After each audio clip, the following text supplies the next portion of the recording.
Welcome to 21st Century Woman, where I dive deep into the world of women's experiences, challenges and empowerment.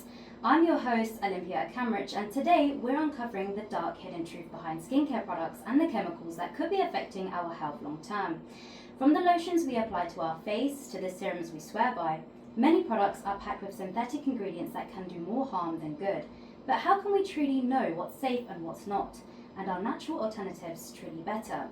Well, joining me in the studio is Sian Louise, the founder of Obvs Skincare, a brand that's organic, biodegradable, vegan and sustainable. Sian, thank you so much for being here today. Thank you for having me, Olympia. I'm excited to talk about all things skincare and share what I've learned on my journey. I can't wait to get into it. So let's start with Obvs. Tell us a little bit about how it began. Well, Obvs began a few years ago when I was doing IVF with my husband. The mix of hormones that they pump you with in IVF gave me the most terrible adult acne. Nothing was helping. It was so painful mentally and physically that the doctors actually prescribed me some tablets at the time. But one of the side effects on the tablets said could cause infertility whilst I was doing IVF, so I didn't take them. Now the IVF unfortunately resulted in a couple of miscarriages, so I needed a distraction. And at this time COVID had just hit, so I was working from home. So to distract myself, I started to learn about organic skincare formulation because I was tired of being greenwashed. All of the skincare I was using either wasn't working or they were saying it was natural when it wasn't. So I thought, you know what if I try and make something?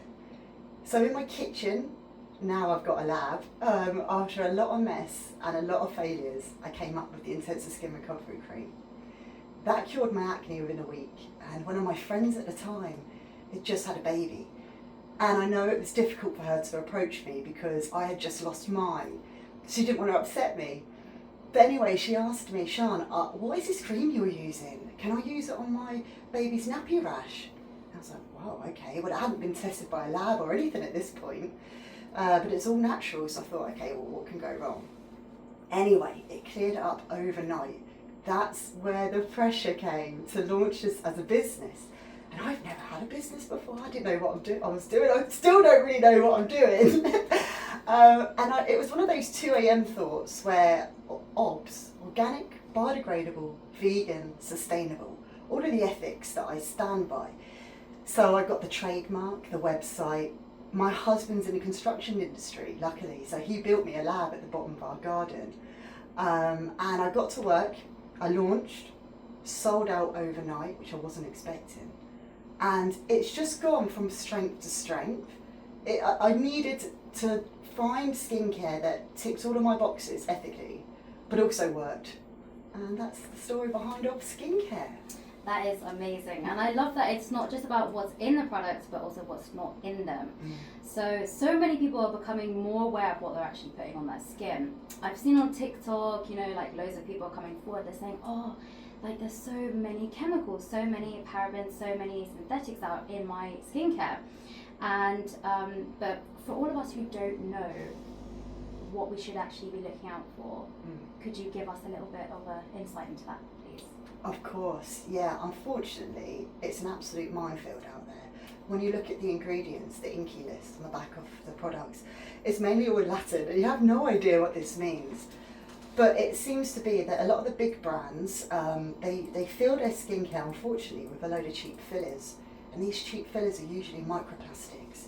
And the University of Newcastle just did a study where we consume on average a credit card's worth of weight of microplastics weekly, and a lot of that is through our skin, because obviously our skin is our biggest organ. We absorb about 80% of what we put on it.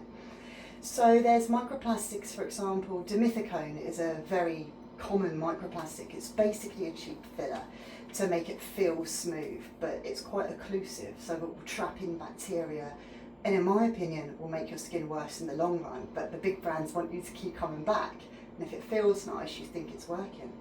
But unfortunately, these microplastics, they can bioaccumulate in your organs and cause all sorts of damage.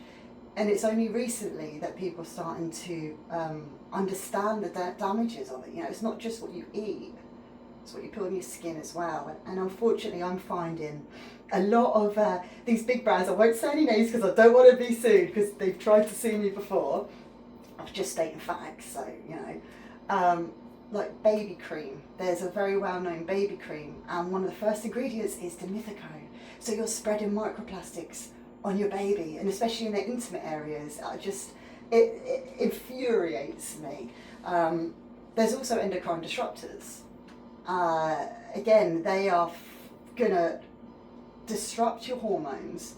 You see a lot of young girls whacking on all this skincare. I know. You it's know, really bad, yeah. it's so frustrating. I understand they want to go with the trends and all of that, but I think I don't blame the parents whatsoever. It's not their fault that, you know, the kid wants to go along with the trends. What are they supposed to do? But what I'm trying to do is just educate on what ingredients to look out for. You know, like dimethicone, like even perfume or parfum, which is on the Inky list. Brands are at no liberty to tell you what constitutes that fragrance. And a lot of the time it's phthalates and things like endocrine disruptors. So I'm trying to educate parents, especially, if you are going to get some skincare for your child, or even adults if you're going to use skincare, if it says fragrance on there, you don't need it. It's not going to do you any good. Go for fragrance-free or essential oils, ideally organic.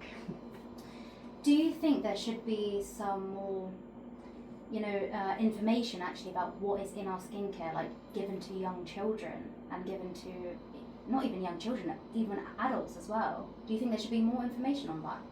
I do, and I don't think the big brands are ever going to change unless the customers ask for it. I think a lot of responsibility lies with influencers, especially on TikTok. If they are trying to sell skincare for a bit of commission, I really think they should educate themselves on what's in this skincare. If they still want to continue to promote it, that's their prerogative, you know, no judgment from me. And if people still want to use it, that's up to you. But we need to educate people on what they're putting on their skin. Yeah. That's a really good point, and we will get into that just after the break, and we'll be giving you some more tips on what to look out for in skincare and everything else to go with it. That was Question of You by Inhaler, and welcome back to 21st Century Woman. And I'm here with Sian Louise, founder of Obvs Skincare, and if you're just tuning in, we're unpacking the truth about the ingredients of our much-loved skincare routine. Sian, before the break, you mentioned about perfume and the cosmetic regulations and the fact that, you know, these big brands you mentioned aren't at any liberty to disclose what constitutes the fragrance. So what should people be looking out for instead of fragrance or parfum? Well, if you really want your skincare to be fragrance, a good example is essential oils, ideally organic. Obviously they're natural, but they've also got some amazing benefits. But if they're not diluted properly, they can be really harsh on the skin. So you have to be really careful. There's loads of regulations when you're making skincare where you're only really allowed to use up to 1% of essential oils. Like I say, even though they're completely natural, doesn't mean it's good for you. So, for example, in one of my moisturisers that's really popular is the Morning Mandarin, and that's got organic mandarin essential oil in it, which helps with brightening. And obviously it's a nice feeling in the morning to put the Morning Mandarin on your skin to wake you up. It's like coffee for your skin. But there are some essential oils that you should be wary of, especially the eco credentials of them. So, like I said about being organic, if they're not organic, they can contribute to various different eco problems. So sandalwood, for example, that's a really common essential oil, but the sandalwood is actually becoming extinct because of it. So, you know, it's really tricky trying to choose which essential oil is great. But if you've got sensitive skin, and that's the reason behind Obvs Skincare, we're not really a beauty brand, it's more for people with skin issues. But if you really do want fragrance, then look for the essential oils. Try and avoid anything that says fragrance or perfume on the ingredients list. And speaking of formulation, I know that Obvs is organic, biodegradable, vegan, sustainable. That's a lot of conscious choices you've packed in them. So why was it important for you to actually, you know, cover all the bases? Well, to start with, when I was doing IVF, I was very conscious of what I was eating. So I was looking for the Soil Association Cosmos Organic logo on everything I was eating, and obviously the skincare as well, because I know if it's got that logo on it, that it's not going to be full of the endocrine disruptors or the microplastics it's going to be good for my skin and the planet.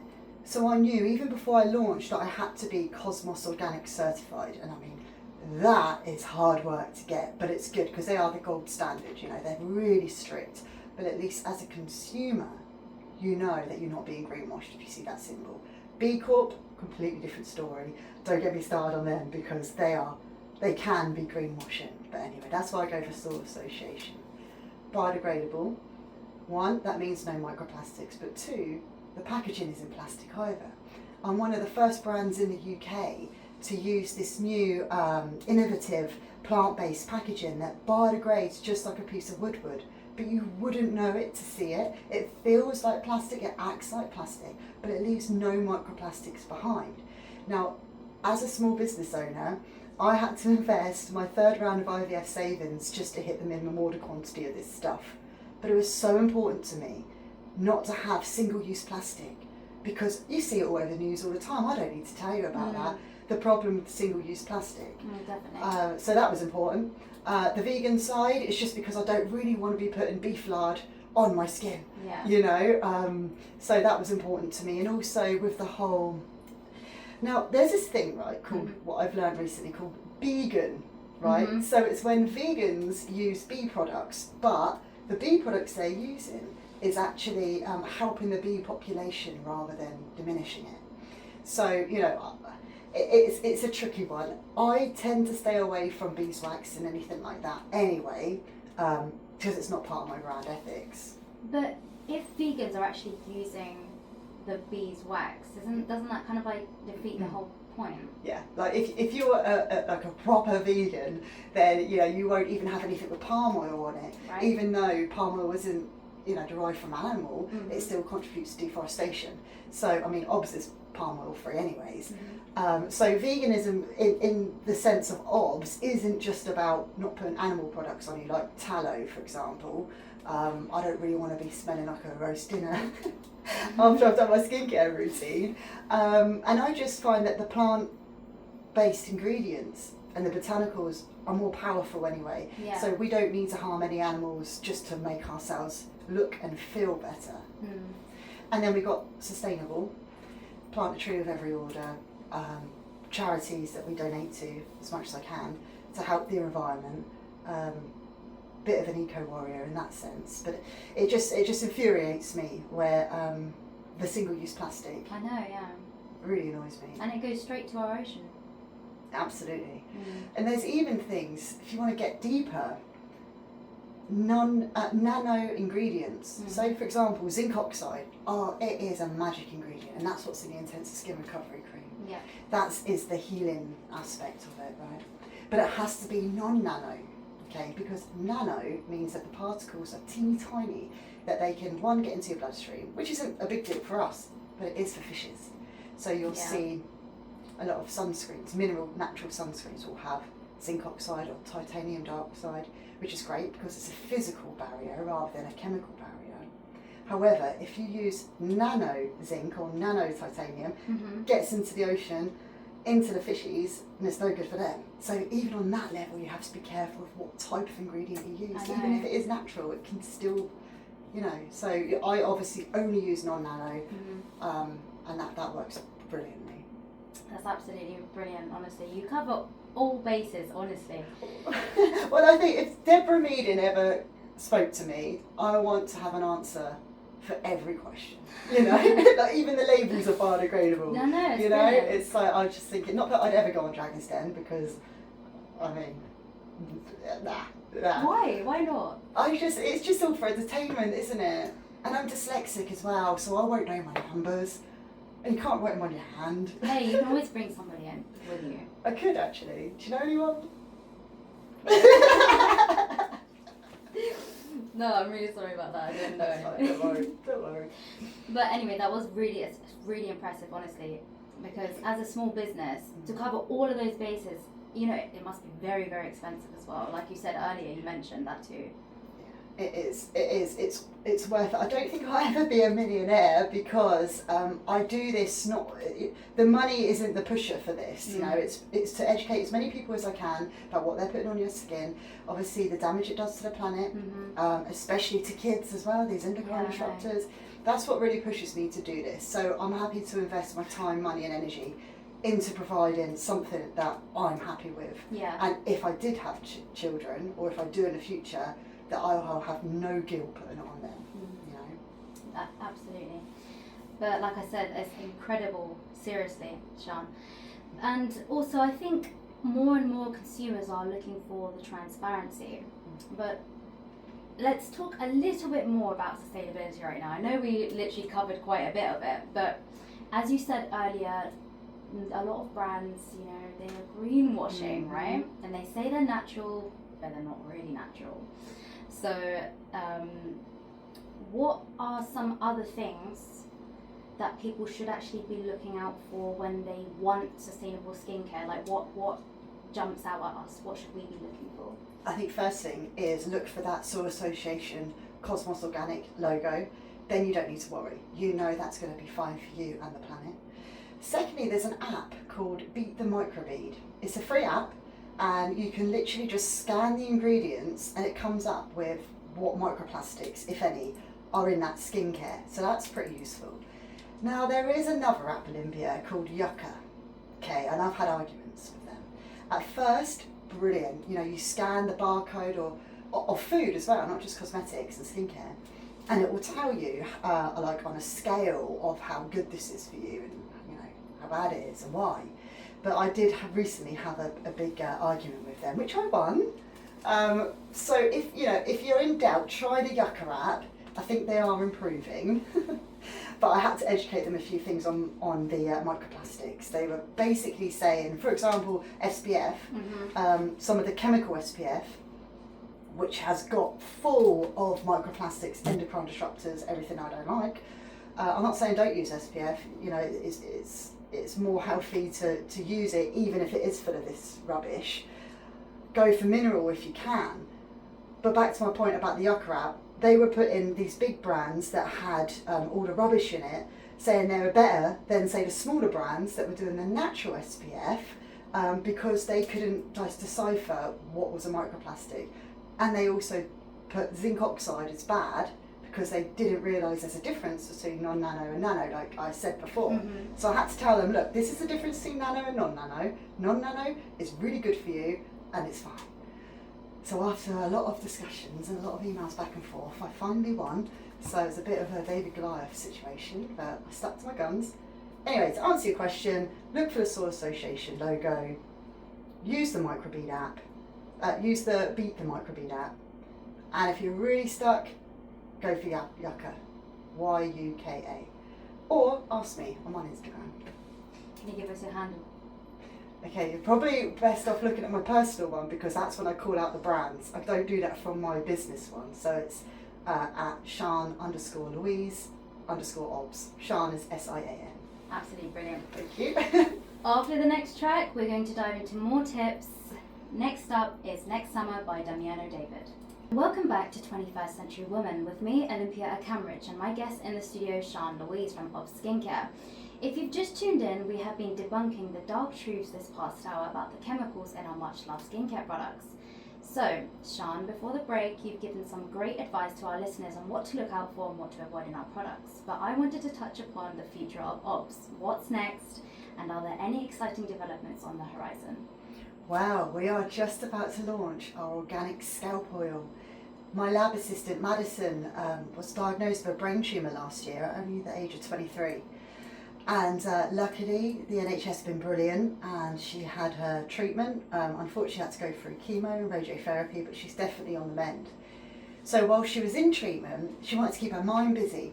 So I gave her an organic skincare diploma to study, and she actually, I think she did better than me on it. And she said, Sian, I need something for my scalp, because obviously she's lost her hair, her scar was really painful. So I said to her, why don't you try and formulate something, and let me know how you get on. And so she came back to me with this formulation. We did a few tweaks, And oh wow, the before and afters of some of our testers are incredible. So we're actually launching that at a big free fun day, family fundraiser at the Concord Club this Sunday in the Marquee. So even if it rains, we've got loads of indoor entertainment. We're doing this fundraiser to raise money for the brain tumour research and also the Sophie Barringer Trust, which used to be called Sophie's Appeal. We're launching the scalp oil there. So if you come along, you're more than welcome to bring your family along from 1 till 5. Even if it's raining, it's indoors, so you'll be good. There's like a singing princess, there's some other singers, there's so many activities, and the raffle prizes are insane. There's so many generous people. So that's what's next, one thing at a time. So we're going to launch that on Sunday, but I've also got a few other things up my sleeve. I'm trying to formulate an SPF that I'm happy with, also shampoo. That's because that's going to be water-based. That's a whole new, wow, that's a whole new learning experience. But I've got a lot of things up my sleeve, but at the moment I'm focusing on launching the organic scalp oil. It's not just for people undergoing chemo, it's to help hair growth as well. I'm going to see how that goes, see how much money I can raise to charity. I might do another fundraiser, it depends. Hopefully you will, because this is just the beginning. Thank you, I appreciate that. And I'm really excited for the fun day as well, because I'll be performing a skincare test challenge. So if you're there between 1 and 5, come along, have a great time, and you'll also see me on the camera reporting the day. But that's fantastic, Sian. I am so happy, and it's been such a pleasure having you on the show. I know our listeners will definitely be checking out Obvs and will hopefully be joining us this Sunday after hearing all of this. Anyway, alright, that's it for today's show, but we'll be back next week with another deep dive. But for now, this is Focus is Power by Self Esteem.